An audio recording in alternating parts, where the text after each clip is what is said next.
Good morning, everyone. Believe it or not, it is Summit Week. I know there's many of you that are coming in town. You guys arrive tomorrow. We have our VIP night that's going on with Kyle Stark. Can't wait for you all to hear him. And then obviously Wednesday is the main day with Coach Dar and David Paul McKenzie and Mike McHarg and Coach Pete, as well as myself and all of you in the room. So can't wait. A lot of things going on here right now. So a lot of excitement. My office is filled with all kinds of stuff, and we're picking family up at the airport today and tomorrow, and so just a lot of good positive energy here. On top of that, on Thursday last week, I was named the new head baseball coach at Timberline High School. And so feel very blessed to be able to have that opportunity to go in there and work with those boys in the process of creating a staff and then this kind of a dream come true. I'm going to be able to coach my son for another 5 years all the way up through high school. And the best part is that he wants me to coach him. And so with all of this stuff going on, I was sitting in the car the other day and I was sitting in the car, I was preparing for kind of baseball stuff in my mind. And we're just kind of thinking about in baseball, we always try to get kids to slow the game down. It's like every level you go, the game speeds up. Ball comes a little quicker, guys hit a little bit harder, guys run faster, so the game speeds up. So you want to try to slow the game down. And so there's little things, like infielders, like tell them not to roll their glove, like just have it open for them all ready to field the ground ball. Because when you roll it, that's just one more movement, it makes the game faster. So you can speed it up. Or hitting, or my foot is down early, right? I'm not trying to get it down late, and the quicker I get my foot down or the sooner I get my foot down, it slows the game down.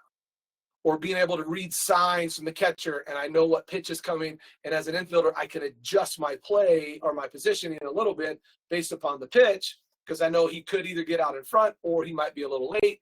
And so there's just little things that I can do like that in the game of baseball to slow it down. Well, we're all playing this game of life. But this is our game. Yes, I played baseball for a really long time, but I'm playing life.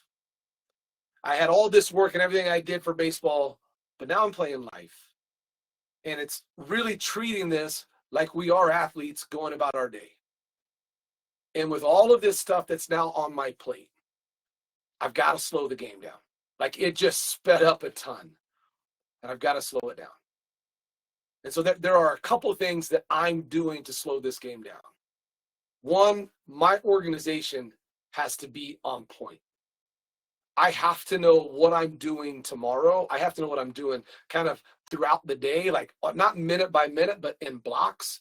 So I know what I need to get done because there's all of these things I have to do to be certified. There's all these things. I got to hire coaches. I got to go meet with parents. I got to run a business. We have a summit that's going on. We have family coming into town. Man, you can start to get overwhelmed because of the speed of life.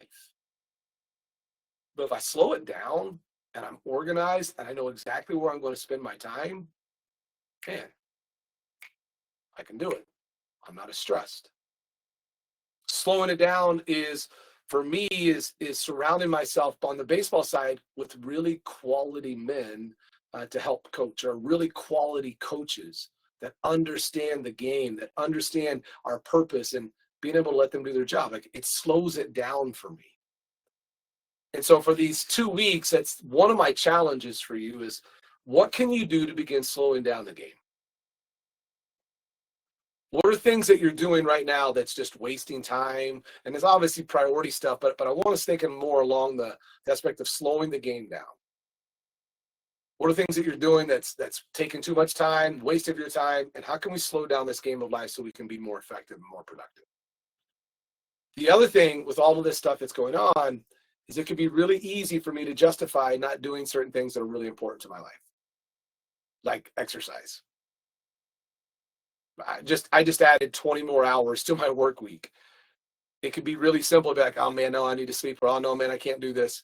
And that's just another excuse that can pop in there. And so I am focused and I'm going to be intentional on not allowing that to be an excuse. And so I'm committing to doing exercise every single day. I don't care what it is, but I'm going to do something. Was able to go to do CrossFit this morning at 6 a.m. I'll do it tomorrow at 6 a.m. Wednesday, we have our summit all day. But, man, I'm going to go do something. Maybe I'll walk around the neighborhood and get a mile walk in, like whatever it is. But I'm going to move. I'm going to be active. Because if not, it can be really easy for me to sit back and not do it and push it off to later and push it off to later. And every time I do it, I become a little more mentally weak. I become a little more out of shape, a little more depressed, a little sadder, right? A little more disappointed. But we're not going to do that. So these next 2 weeks for you, one, it's like, what are you going to do to slow the game down? And then second, what can you commit to do every day? Something that you know is important. Maybe you don't even want to do it, but you know you need to do it. What's that stuff? Maybe it is exercise. Maybe it's the way you're going to eat. Maybe it's the way you're going to drink. Maybe it's the sleep you're going to get. Maybe it's spending time with family. Maybe it's making those sales calls, the follow-up, whatever it is. But what are you going to commit to and do it every single day? Not a lot, but for 2 weeks, we're going to do it every day. 5 minutes, 10 minutes, 20 minutes, so that we can continue to move this thing forward and we're not going to become mentally weak.